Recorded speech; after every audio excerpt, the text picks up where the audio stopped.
안녕하세요. 지금 다시 생각해도 너무나도 끔찍해서 제 기억에서 평생 지우고 싶은 경험을 하게 됐습니다. 정말 기가 막힌 사연이라 참 어이가 없어서 정신이 없지만 가만히 있다가는 제 분노가 폭발할 것만 같고 너무 답답해서 일단 글을 적어봅니다. 저는 5년 동안 만나온 여자친구가 있고 서로가 결혼을 약속했기에 함께 동거를 하고 있었습니다.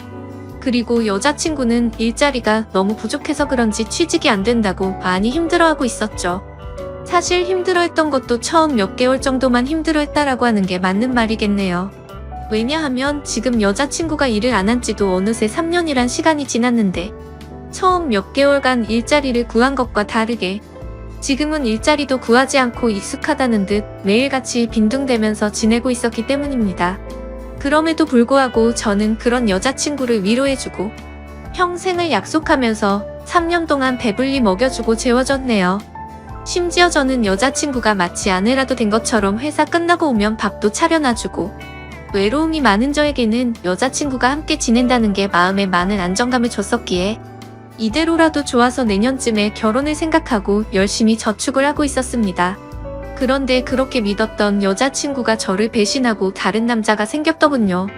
제가 회사를 나가는 시간을 제외하고는 평일 주말할 것도 없이 항상 붙어 있었고 사소한 다툼들도 없고 행복한 시간들을 보내면서 지냈기에 이런 상황이 생길 거라고는 절대로 생각조차 못했습니다. 사실 이 글을 쓰는 지금도 이게 꿈인지 현실인지 구분이 안 될 정도로 충격이 크네요.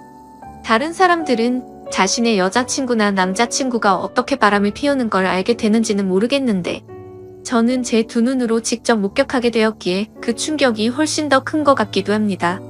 사건이 일어났던 발단은 제가 출장을 갔다가 일찍 돌아오면서 벌어지게 되었습니다. 출장을 떠나던 그날까지도 그날이 있었던 그날까지도 평소와 다름없이 행복한 연락을 주고 받았었는데 말이죠. 아무튼 원래는 3일간 계획된 출장이었는데 회사 간의 문제로 인해서 갑작스럽게 출장 일정이 하루 일찍 끝나버리게 되었습니다. 그때 왜 그랬는지 모르겠지만 여자친구와 만나면서 처음으로 여자친구에게 서프라이즈 이벤트를 해주고 싶더라고요. 지나고 생각해보면 이것조차 아무래도 하늘의 계시인 건가 싶은 생각이 드네요. 저는 태생부터 무뚝뚝한 남자였기 때문에 이런 서프라이즈 이벤트라고는 생각조차 해본 적이 없었는데 저도 모르게 갑자기 그런 걸 해야겠다고 생각한 걸 돌이켜 생각해보면 소름이 돋더라고요. 아무튼 계획보다 하루빨리 출장이 끝나게 되었고 회사에서 예약해준 비행기를 타고 집으로 돌아가는 길에 면세점에서 구매한 비싼 와인과 여자친구가 좋아하던 단골 레스토랑에 들려서 폭립까지 포장해서 집으로 도착했습니다.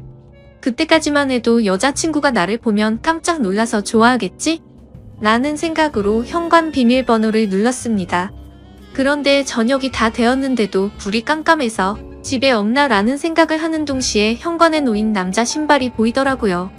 정말 그 찰나의 순간에 순식간에 심장은 터질 듯이 두근대는 게 신기하더군요. 남자 운동화를 보자마자 제 것은 절대 아니었습니다. 저는 남자들 치고는 발이 작은 260mm 신발을 신는데 현관에 놓인 신발은 대충 봐도 280mm는 넘어 보였죠. 저는 떨리는 목소리로 현관에 서서 소리를 쳤습니다. 그러자 방에서 뭔가 인기척이 들리는데 온갖 생각이 들기 시작하는데 차마 쉽사리 방문을 열지 못하겠더라고요. 너무 충격적인 것도 문제지만 그 문을 여는 순간 도저히 제 감정을 제어할 자신이 없겠더군요. 그런데 그때 갑자기 방 안에서 달칵 하면서 문을 잠그는 소리가 들렸습니다.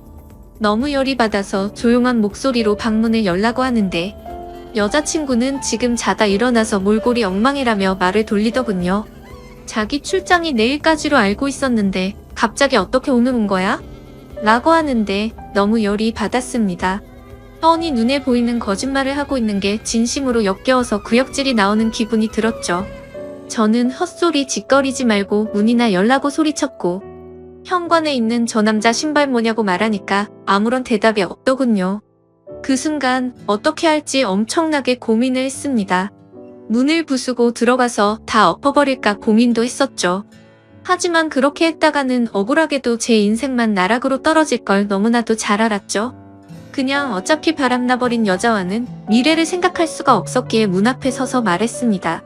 나는 더러운 꼴 더 보기도 싫고 그냥 이쯤에서 깔끔하게 끝내자. 차라리 정말 천만다행인 것 같다. 내가 너 같은 여자랑 결혼했으면 어떻게 할 뻔했냐고. 정말 상상만 해도 온몸에 소름이 다 끼치는 것 같은데 결혼하기 전에 이렇게 너의 실체를 알게 돼서 다행이다. 진짜 이건 조상님이 도왔네라고 말하면서 욕을 했고 오늘 모든 짐 싸서 당장 나가라고 말했죠. 그리고 나서 제가 가져갔던 음식과 와인들을 도로 챙겨서는 곧장 집 밖으로 나갔습니다. 너무 화가 나고 억울하고 눈물도 났지만 어쩔 도리가 없었던 것 같네요. 결국 저는 회사 근처에 있는 숙박업소로 가서 혼자 정신이 나간 사람처럼 술을 퍼부어 마셨고 구석에서 우두커니 포장되어 있는 폭립을 보자마자 욕이 나오더군요. 일부러 여자친구가 좋아하던 단골 레스토랑에 연락해서 혹시나 식을까 봐서 제 도착 시간을 말해주고 부탁해가면서 포장했던 건데 여자친구가 제 서프라이즈 이벤트에 행복해하면서 같이 맛있게 저녁 식사를 할 거라고 상상했던 제가 너무 한심했습니다. 정말 그날 저녁은 제정신이 아니었던 것 같네요. 울고 울다가 갑자기 또 화를 내고 말이죠. 그러다가 결국 저도 모르게 잠이 들었는지 눈을 떠보니 소파에서 잠이 들어있더군요. 눈을 뜨는 순간부터 제가 놓여져 있던 현실에 또다시 머리가 아프기 시작했고 너무 괴로워서 환장할 노릇이었습니다. 정말 마음 같아서는 모든 사람들의 연락을 다 무시하고 아무도 모르는 곳으로 도망가고 싶은 심정이었죠. 하지만 현실적인 문제들이 다 얽혀있다 보니까 그런 용기를 내는 것도 어렵더군요. 어쩔 수 없이 회사에 연락해서 못 나간다고 했었기에 옆에 놓여져 있었던 휴대폰을 집어들었습니다. 전날 제가 집 밖으로 나오자마자 계속 말도 안 되는 핑계를 말하는 연락이 오길래 짜증나서 휴대폰 전원을 꺼놓았다가 켜보니 밤새도록 난리가 났었더라고요. 순간적으로 제가 무슨 연예인이라도 된 건 줄 알았습니다. 부재중 알람이 자그마치 48개나 와 있었는데 41개는 여자친구에게서 왔던 거고 나머지 7개는 여자친구의 부모님이더라고요. 올해 설날에 여자친구네 본가로 찾아뵀었기 때문에 머리가 어질어질 하더군요. 결혼을 계획하기 위해서 찾아가서는 솔직하게 다 말씀드리면서 동거를 하고 있다는 사실도 말씀드리고 명절 선물도 챙겨드리고 즐겁게 장인어른 장모님, 사위 이렇게 호칭을 섞어가던 분들인데 말이죠. 순간적으로 여자친구의 전화는 무시한다고 치더라도 아무 잘못도 없으신 어른들에게 이건 아닌 것 같기도 하고 온갖 생각이 다 들면서 너무 심란하더라고요. 그러던 중 휴대폰을 더 들여다보니 카톡 메시지도 엄청나게 와 있었습니다. 대략 400개가 넘는 메시지였는데 여자친구한테서 온 게 300개가 넘게 있었고 여자친구의 친구들에게서 온 메시지가 한 100개는 되었던 것 같습니다. 정말 너무 황당하고 어이가 없더라고요. 바람을 피우고 뭐가 그리 당당한 건지 기가 막혔습니다. 다른 사람들에게 이런 구역질 나는 상황을 숨기지는 못할 망정 다 떠벌린다는 게 말이 되나요? 그것도 친구들은 그렇다고 치더라도 자신을 낳아주고 길러주신 부모님한테까지 이런 사실을 말한 것 같더군요. 저는 아무리 객관적으로 이해를 해보려고 해도 도저히 이해가 안 되던데 다른 사람들은 어떻게 생각하시나요? 어떻게 이렇게 기본적인 생각도 없는 사람과 그동안 만나왔으며 결혼까지 생각을 했던 건지 제 자신에게 너무 원망스러웠습니다. 아무튼 이제는 다 끝난 사이라고 생각했기에 이해할 필요성도 느끼지 못한 채로 카톡을 읽어봤습니다. 여자친구의 친구들은 하나같이 오빠 서연이 전화 받아줘요. 진짜 실수였대요. 제가 서연이 잘 아는데 오빠 진심으로 많이 사랑하고 있어요. 기타 등등 대부분 이따위 메시지가 와 있었는데 진짜 어이가 없어서 도저히 말이 안 나오더군요. 그냥 친구들은 대부분 끼리끼리 만난다더니 너무 한심해서 욕조차 나오지가 않더라고요. 그냥 여자친구의 친구들이 다 같이 단체로 정신을 놓아버린 건 줄 알았습니다. 그래서 짜증이 더 급격하게 밀려오기 시작했고 일단 당장 회사에 연락을 해서 집안 사정으로 문제가 생겨서 월차를 낸다고 말하고는 술을 더 마시기 시작했습니다. 그렇게 술을 정신나간 사람처럼 마셔대고 있는데 여자친구의 아버지에게서 전화가 또다시 울리더군요.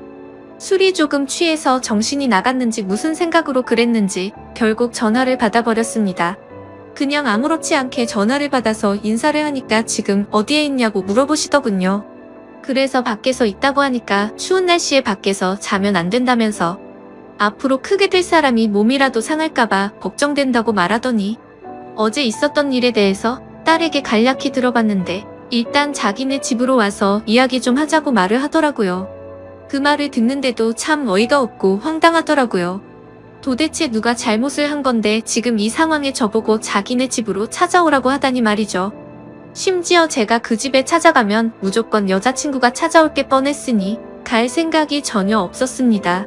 그래서 그냥 짜증이 또다시 밀려오기 시작했고 지금은 술을 마셔서 못 간다고 말했더니 그러면 본인이 직접 저를 찾아올 테니 밖에서 둘이서만 조용히 만나서 이야기를 하자고 하시더군요. 어르신의 집이 여기서 차로 3시간은 걸리는 거리인데 왜 그렇게 무리를 하시냐고 말씀을 드렸고 괜히 저한테 이러실 필요 없고 따님이랑 잘 이야기하고 마무리할 테니 무리하지 말라고 말씀을 드렸습니다. 그랬더니 제 말을 듣지도 않는지 지금 당장 고속버스 타고 출발할 테니 터미널에 도착해서 연락을 주신다고 하더라고요. 안 그래도 여자친구 때문에 제정신이 아닌데 이게 지금 뭐 하는 짓인가 싶었습니다. 그래서 전혀 말이 통하지 않을 것 같길래 안 오시는 걸로 알겠습니다. 라고 말씀을 드리고는 전화를 끊었죠. 그러자 여자친구 아버지가 여자친구에게 제가 일어났다고 연락을 했는지 곧바로 여자친구에게서 전화가 오더라고요. 전화를 계속 무시했더니 전화와 카톡을 번갈아서 계속해서 보내더군요. 그냥 카톡이 계속 울려대서 무슨 이야기를 하는 건지 싶어서 내용을 읽어봤더니 또 말도 안 되는 핑계를 주구장창 늘어놓고 있더라고요. 어제 있었던 남자애는 지가 대학교 다닐 때 동아리 행사에 가서 우연히 만난 애라고 하더군요. 자신보다 2살이 더 어려서 그냥 친남동생 같이 귀엽게 생각해서 만나던 동생이랍니다. 그런데 엊그제 그 남자의 집안이 사기를 당해서 너무 힘들었는데 그 여파로 시험까지 망쳐버려서 너무 힘들어했다네요. 그래서 아무런 생각도 없이 그냥 위로나 해주려고 만났다가 술에 취해서 벌어진 사고 같은 거라며 절대 자신의 의지로 벌어진 일이 아니라고 말하더군요. 그따위 말도 안 되는 핑계를 보고 있으니 너무 어이가 없고 화가 나서 더 이상 할 말이 없었습니다. 제가 카톡을 읽은 걸 실시간으로 보고 있는 건지 그냥 다 거짓말로 들리겠지만 제발 한 번만 믿어달랍니다. 그리고 지가 잘못했다면서 그냥 무조건 다 본인이 잘못한 거 안다고 하면서 용서를 해달라고 하는데 그냥 너무 화가 나니까 오히려 별다른 생각도 들지 않고 술만 땡기더라고요. 제가 카톡 읽는 건 보이니까 읽었으면 제발 대답 좀 해달라면서 자꾸만 카톡을 보내더군요. 그냥 그런 내용을 보고 있으니 여자한테 아무리 잘해줘봤자 남는 거 아무것도 없고 제 인생에 앞으로 다시는 사랑은 없다라고 생각이 들었습니다. 그렇게 아껴주고 평생을 함께하려고 했던 여자였는데도 순식간에 온갖 정이 다 떨어졌고 다시는 얼굴조차도 마주하기가 싫더라고요. 그래서 그냥 제 마음속으로 혼자서 스스로를 위안했던 것 같네요. 소설같이 가슴저리게 예쁜 사랑은 없는 거구나 라는 생각이 들었고 결혼과 사랑이라는 건 다들 혼자 살기 적적하고 남들이 다 하니까 어쩌다 보니 결혼하는 거란 생각이 들었고 그렇게 결혼한 사람들이 결혼을 추천하고 다니는 건데 굳이 뭐하러 하는 건가 싶었습니다. 하지만 그런 생각과 동시에 참 서글퍼지기도 했습니다. 저는 어릴 때부터 아버지 없는 가정에서 알바며 노가다며 가리지 않고 열심히 뼈 빠지게 살아왔는데 이제 좀 나도 괜찮은 회사에 들어가서 아름다운 여자친구와 행복하게 살아보나 싶었는데 말이죠. 평소에 금전적으로 힘이 들던 시기에도 내가 먹고 싶은 거 다 참아가면서도 여자친구 먹고 싶어하는 맛있는 거 먹이면서 행복했었던 기억도 떠오르고 결혼하고 애 생기면 하고 싶은 일도 많았습니다. 오죽했으면 꿈속에서 애랑 셋이서 놀러다니는 꿈도 꿨으니 말이죠. 회사에서 짜증나는 일이 있더라도 집에 있는 여자친구랑 같이 욕하면서 마음을 위안 삼던 그런 추억이 떠오르더라고요. 3년이라는 시간 동안 행복할 때나 슬플 때나 괴로울 때나 항상 제 곁에서 있었던 여자친구였는데 갑자기 서글픈 마음에 소리를 내면서 펑펑 울기도 했습니다. 그렇게 저는 맨정신으로 버틸 수가 없어서 술을 계속 마셔댔고 잠이 들어서 다시 일어나 보니 저녁 6시가 다 되어 있었고 창밖을 보니 점점 하늘이 어두워지고 있더라고요. 술에 취해서 정신이 나갔던 건지 너무 충격이 커서 그랬는지 모르겠지만 비몽사몽으로 아무 생각 없이 집으로 향했습니다. 그냥 매번 술을 왕창 마시고 숙취로 힘들어서 골골 때면 여자친구가 해장하라고 끓여주던 맛있었던 그 라면이 생각나더라고요. 집에 도착해서 비밀번호 입력하고 문을 여니까 여자친구와 여자친구의 아버지가 거실에서 앉아있더라고요. 그 모습을 보니까 가출했던 제 정신이 돌아왔던 것 같습니다. 여자친구는 아무 일도 없었다는 듯이 말을 하기 시작했습니다. 오빠 대체 밤새도록 어디 갔다가 이제 와? 밥은 먹었어? 술 많이 마신 것 같은데 오빠 좋아하는 해장 라면 끓여준다면서 부엌으로 향하더군요. 여자친구 아버지는 가만히 지켜보더니 저에게 잠깐 앉아서 이야기 좀 하자고 하는데 별다른 생각이 없었습니다. 그냥 정확히 그때 드는 생각은 이 사람은 도대체 뭔데 여기에 와 있는 건지 라는 생각이 들더라고요. 그냥 대답도 하지 않은 채 주변을 천천히 둘러보는데 사방에 온통 여자친구의 물건들만 보이더군요. 제가 피땀 흘려서 구입한 제 집인데 말이죠. 그리고 여자친구의 물건들도 모두 다 제 돈으로 샀던 거였으니 여지껏 뭘 했던 건가 싶었습니다. 그냥 저는 아무런 대꾸도 하지 않고 여자친구의 짐들을 하나하나 들어서 대문 밖으로 옮기기 시작했습니다. 그러자 부엌에 있던 여자친구는 도대체 뭐 하는 거냐며 달려와서는 제발 이러지 말고 이야기부터 하자면서 제가 내다 놓은 물건들을 다시 들여오고 있더라고요. 그러자 여자친구의 아버지는 자네 뭐 하는 짓이냐고 이러지 말고 일단 진정하고 이야기를 좀 하자고 하시더군요. 그냥 다 무시하고 계속 물건들을 나르니까 여자친구는 사태의 심각을 이제야 알았던 건지 그제서야 어떻게 하냐면서 펑펑 울면서 오빠 미안해 진짜 미안해 이러더라고요. 그러자 여자친구 아버지는 울고 있는 딸에게 다가가서 너는 가만히 있으라고 자기가 이야기한다고 쓸데없는 참견을 계속하셨습니다. 그때부터는 그 상황에 짜증이 더 나기 시작했고 여자친구가 들여놓은 물건들을 대문 밖으로 집어 던지기 시작했습니다. 옷장 속에 있던 옷부터 시작해서 베란다에 걸린 속옷이며 화장품 그리고 가구 카메라 할 것 없이 부서지던지 말던지라는 생각으로 모조리 다 대문 밖으로 집어 던졌습니다. 그러다 가끔 벽에 물건 부딪히는 소리가 나서 옆집 사람이 밖으로 나오면 여자친구는 죄송하다고 사과를 하고 있더군요. 그러더니 지금 남자친구가 술을 마셔서 그런 거니? 걱정 말라고 하면서 다시 주섬주섬 죽고 있는데